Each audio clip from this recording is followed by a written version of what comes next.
Hey y'all, welcome to Black Swamp Knives. I want to talk to y'all about the purpose of preparedness.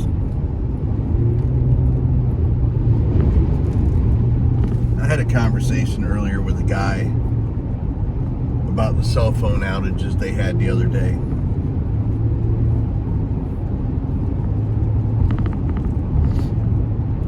His kids were absolutely dumbfounded. Didn't know what the fuck to do with themselves with no phones and shit.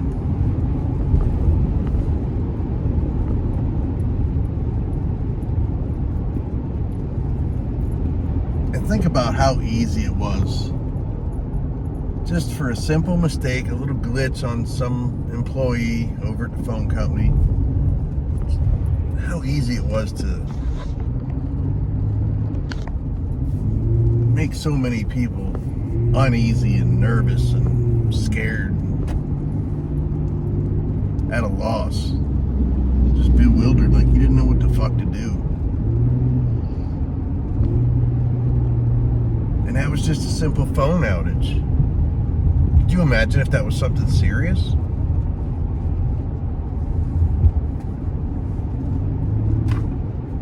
The idea of prepping and preparedness, guys, this is so when real shit hits the fan, you don't stop, you don't skip a beat, you just keep living your life.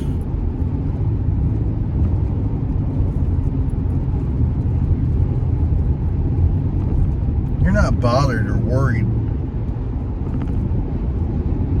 because nobody's cell phone isn't working.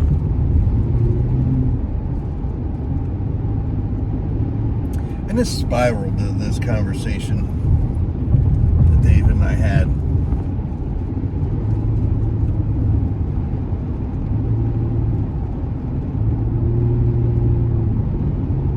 There are so many people out there right now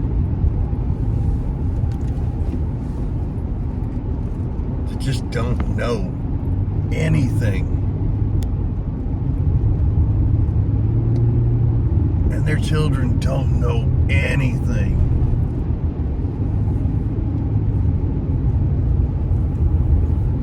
David asked, we discussed preparedness plans and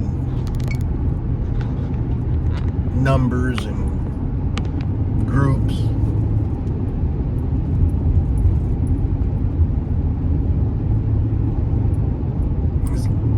You're going to need people with skills, a variety of skills, and you're going to need the numbers. And I know this is going to make a lot of people mad. And just note, if you're that person that's getting mad right now, the truth hurts, and that's your problem. I don't give a shit, okay? You're focusing on all this tactical shit and you're gonna be this badass that's just gonna survive. You're not. You're not. I promise you, you're not.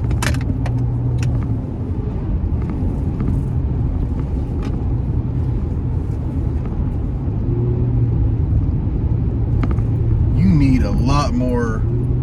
Don't get me wrong, you're gonna need gear, you're gonna need a rifle, you're going to need a sidearm, and you're going to know how to use that shit. But you need other skills. You're focusing on being this fucking tactical guy, and you're forgetting all the other important shit.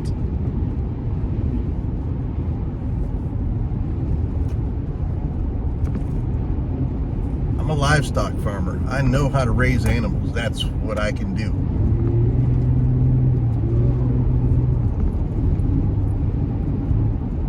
Never been a crop farmer. Do I know how to grow crops? I can do gardens. As far as growing crops, I'm not that guy. But I do know how to plant and grow some food.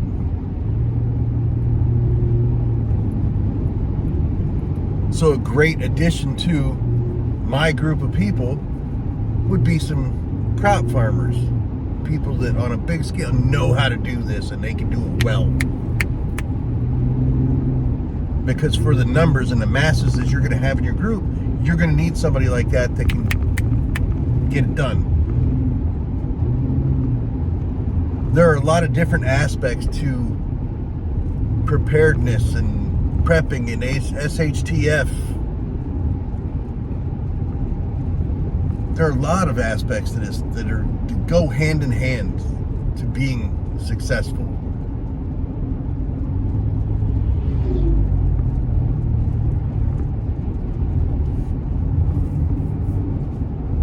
I'm not going to get into my communications. I'm not the expert communication guy.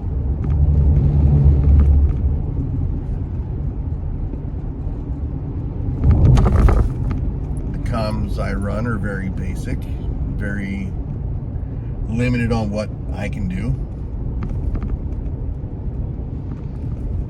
I plan on furthering my knowledge in every aspect. And my communication skills will increase as time goes on. But I'm not that guy. There are people out there that can tell you which Baofeng, which Motorola, which Uniden, and they can tell you how to talk 100 miles with these things. There are people that tell you how to talk to the space station. I'm not that guy. I'm not even half of that guy. So a good part of my group is somebody that is that guy. A couple of guys that can do this together and make it run efficiently. So when you guys are setting up your preps, I want you to think about these things. I want you to think about the other aspects of where you lack in knowledge and skill that you need to increase upon, but also have people in your group that are that guy.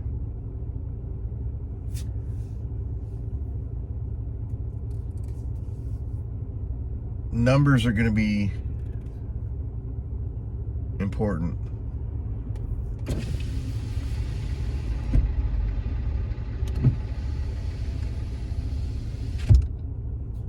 Skills.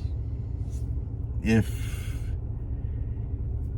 you don't know anything other than technology and video games and playing on your phone and who can I call and who can I not call and why can't I call these people, if that's going to damage you on a simple outage and that's the only skill you've got, you might very much want to think about learning some skills, some real skills, and focusing on that. Get off your ass, get off your fat, lazy ass, and get to doing something.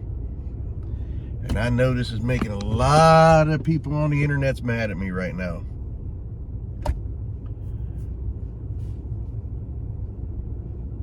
But if you're the person I'm talking about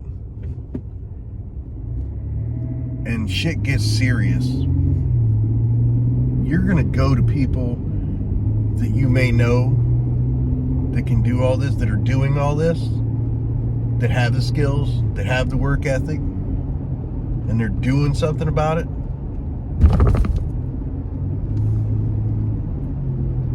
I mean, most likely, these people are the ones that are going to tell you to get fucked. Go about your business. And when that happens, you're screwed. You're in a very, very dark, bad place, and you have nobody to blame but yourself for this. Because you didn't bother to learn, you didn't bother to do.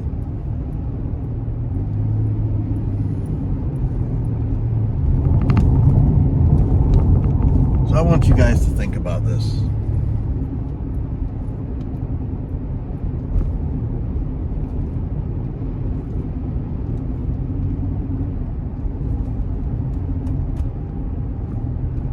I want you to evaluate the areas that you're good in, the areas you're not good in, and try to improve upon them. I'm always trying to improve. Like, I have some radio gear because redundancy. Backup after backup. 2 is 1, 1 is none.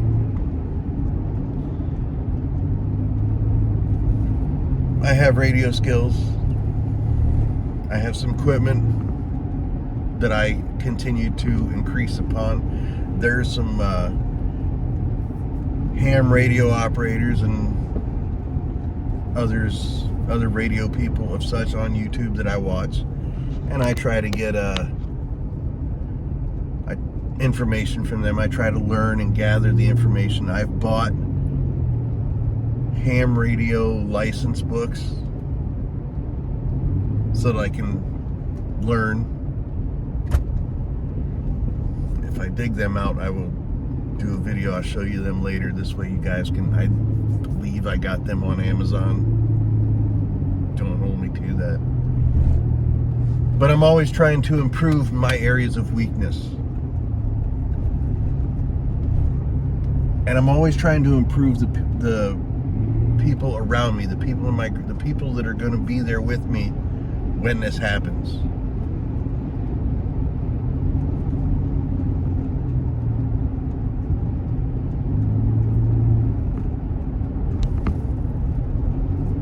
Let's talk about adding people to your group.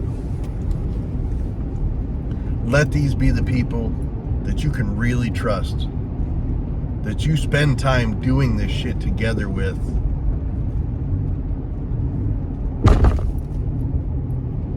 I spent quite a bit of time with David, showing him how to store food, working with him on things. He's Bob the Builder on steroids times 100. This motherfucker could build you a house by himself.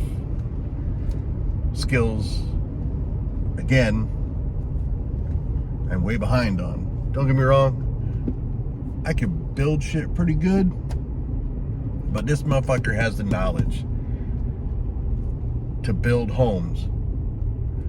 This is the guy you need. This is a guy with skills. So the areas that I excel in, and the areas that he doesn't, and the areas that he excels in, I don't. And we can mesh that up. We can learn from each other, we can work with each other, and we can get this shit done together. It's very important. Do I trust David? I trust him quite a bit. Is he somebody that I would bring into my group? We have some work to do on that. It's not something I take lightly, and I'm not trying to be a dickhead, and I'm not trying to downgrade the guy, but as of yet, he's not there for me. Like, I'm not just gonna bring him in because he has certain skills that I don't. I gotta really, really trust this guy.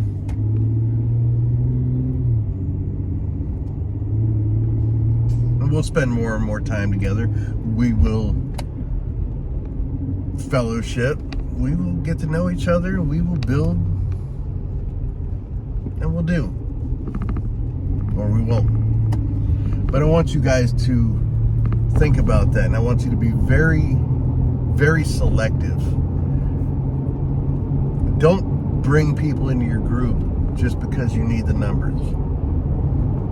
You have to be very picky about who you bring into your group. People that are going to be around your people. People that are going to be around people that you love on a constant basis. Keep that stuff in mind. It's very important.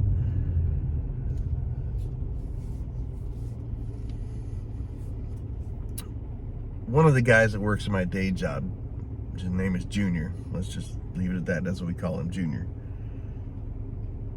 Good guy. acts like a fucking 4-year-old when he doesn't get his way. He throws these tantrums and screams and yells and threatens and curses at people, and that is not somebody. As much as I like Junior, he's a hard worker, he's a good guy, and as much as I like him, you will not be part of my group ever.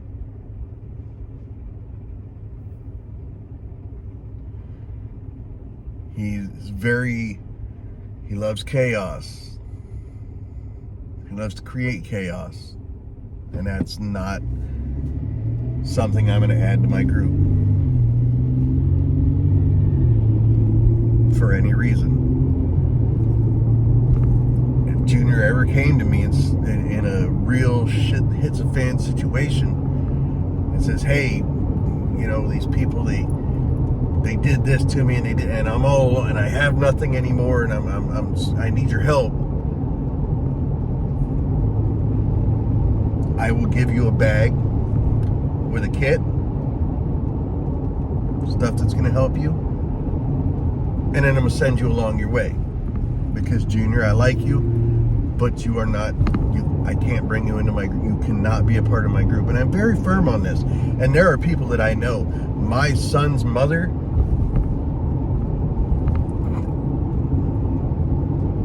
This is a conversation that it's very hurtful to my son, that I would let his mother. I can't bring her into the group. She's very toxic. She's useless. She doesn't know anything.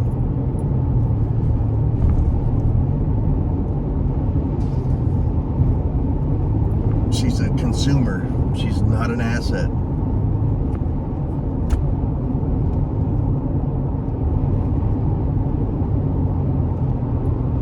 So these are hard conversations you're going to have with people, and you're going to have that with people, because you don't want the weight of somebody else on your shoulders. You don't want to be taking care of other people that are of absolutely no use to you and your group of people. That person starts breaking into your preps because you now have to feed this extra mouth that you didn't prepare for. This is food away from your children, your family, your wife.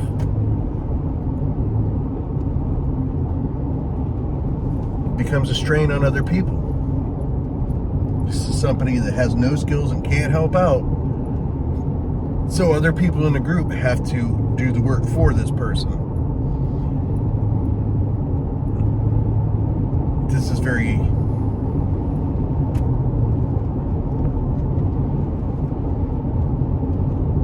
hindering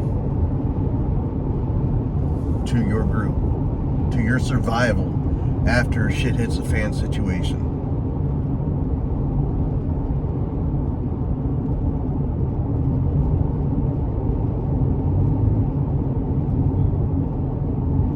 I want you guys to think about all this, and I want you to evaluate, have conversations, improve on what you need to improve on.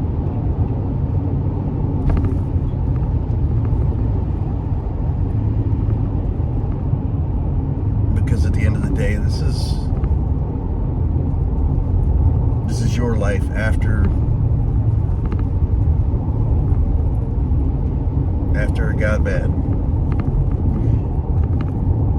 What's bad for you? It doesn't. Who knows? What does bad look like? It could be. This place could be a fucking desert after World War III. Who knows? This place could be. It just could be Revelations, end times. It could be a massive hurricane crossed the state of Florida and took out this entire state, and everybody's fucking has to rebuild. These are serious shit that hits fan situations. Me and my group, we will rebuild. We will keep each other safe. We will keep each other fed. And we will keep each other moving and communicating.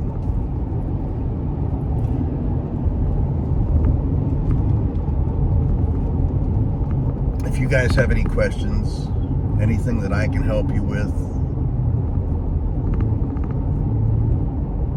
let me know. We can most certainly make this happen.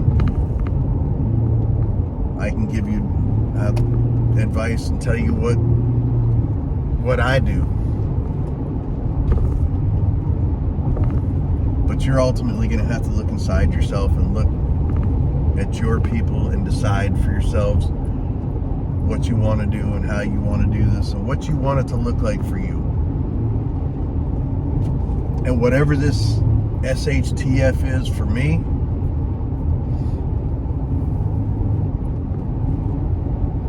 I want my group to be a community. I want it to be a neighborhood of thriving people, where no matter what has just happened, our children are out playing in the streets with each other. They're collecting eggs.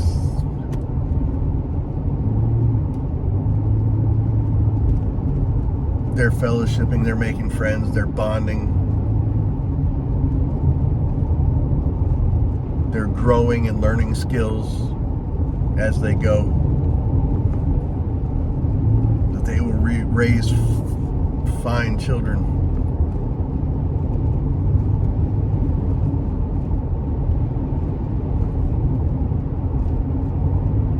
We can all sit down for dinner and be fat and sassy at the end of the day together. And we can keep moving.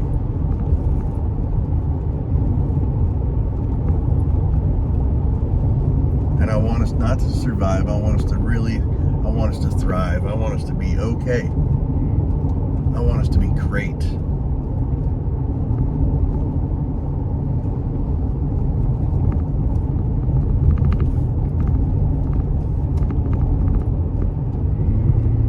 So evaluate, guys. Meet people, like-minded people such as yourself that you can trust. Build bonds, build friendships, build that trust. People that you know you can bring into your group, and they're going to be spot on for you, for themselves. That no matter what, you know you're counting on that person. That person can count on you, and you guys can do this together.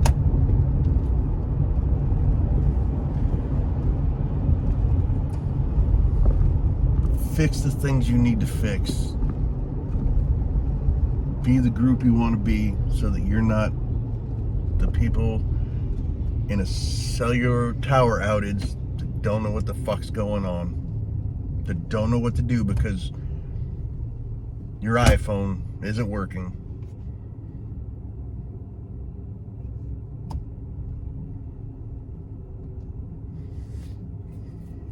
Think about it, guys. Until next time, y'all stay prepared, stay safe, and always stay sharp.